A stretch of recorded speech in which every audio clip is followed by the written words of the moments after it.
যুক্তরাষ্ট্রের national prayer breakfast অনুষ্ঠানে যোগ দিতে ঢাকা ছেড়েছেন বিএনপি মহাসচিব মির্জা ফখরুল ইসলাম আলমগীর এবং দলের স্থায়ী কমিটির সদস্য আমির খসরু মাহমুদ চৌধুরী। রোববার সন্ধ্যা 6:30টায় এমিরেটস এয়ারলাইন্সের ফ্লাইটে রওনা হন তারা। যাত্রা শুরুর আগে বিমানবন্দরে তারা গণমাধ্যমকে জানান, এই আয়োজনে লন্ডন থেকে যোগ দেবেন বিএনপির ভারপ্রাপ্ত চেয়ারম্যান তারেক রহমানের মেয়ে ব্যারিস্টার জাইমা রহমান। আগামী 5-6 ফেব্রুয়ারি ওয়াশিংটন ডিসিতে অনুষ্ঠেয় এই আয়োজনে যোগ দেবেন যুক্তরাষ্ট্রের প্রেসিডেন্ট ডোনাল্ড ট্রাম্প।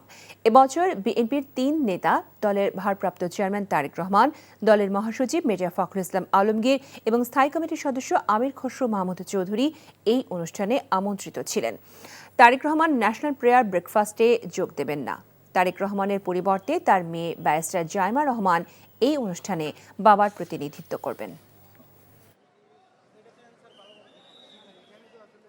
এখানে কোনো আলোচনার বিষয় নেই, একটা ব্রেকফাস্ট প্রেয়ার আমরা আমন্ত্রিত হয়েছি, আমরা সেখানে যাচ্ছি।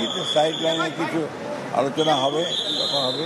ব্রেকফাস্ট প্রেয়ারটা হচ্ছে আমেরিকার একটা রিচুয়াল, এটা ইয়ারলি একবার হয়। তারেক সাহেব উনি জাইমা রহমান ওনাকে রিপ্রেজেন্ট করবেন।